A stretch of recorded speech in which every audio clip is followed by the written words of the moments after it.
ሩትዬ እንግዲህ ጨርስል አልወድም መበጥበጥ የሚደስተው ሰው ደስታው ማሳጣት ደስ ይለኛል። ምክንያቱም እኔም ብዙ ጊዜ አስለቅሶኛል። እኔ እዛ ጋር ቁጭ ብዬ እሷ ባሌን ይዛ ዝዋይ ድረስ ሄዳ እንዴት ትዝናናለች ብላ በማሰብ እንግዲህ መበጥበጥ ደስ ይለኛል፣ ጨርስል አልወድም በማለት ቲክቶክ ላይ ፖስታለች ማለት ነው።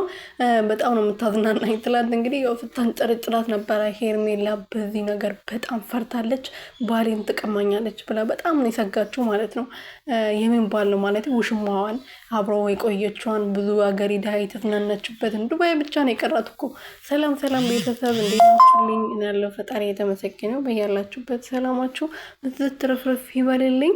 ለዚህ ቤት አዲስ የሆናችሁ ሰብስክራይብ፣ ሼር፣ ላይክ እያደርጋችሁ ቤተሰብ እንድትሆኑ በትህትና እየጠየቅኩኝ።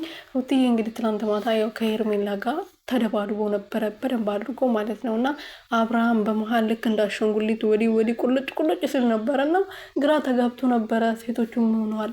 ምንድን ነው እኔ ያለኝ ምን አይነቱ ማር ብኖረኝ ነው ይሄና ለሁለት ሴቶች የሚጣሉብኝ ብሎ እንግዲህ መሀል ላይ ቁልጭ ቁልጭ ስል ነበር። እና ሩትዬ እንግዲህ ደግሞ በቲክቶኳ ፖስት ላይ ፖስታ ነበረ።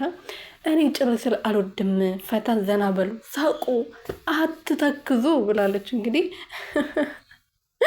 ወይኔ እናቴ። በነገራችን ላይ የሆነ ነገር ሩት አታድርጊ ከተባለች በጣም ነው የሚብስባት። ከዚህ በፊት አብርሽ ተናግሮ ነበረ። አታድርጊ ተይ ከተባለች ይብስባታል።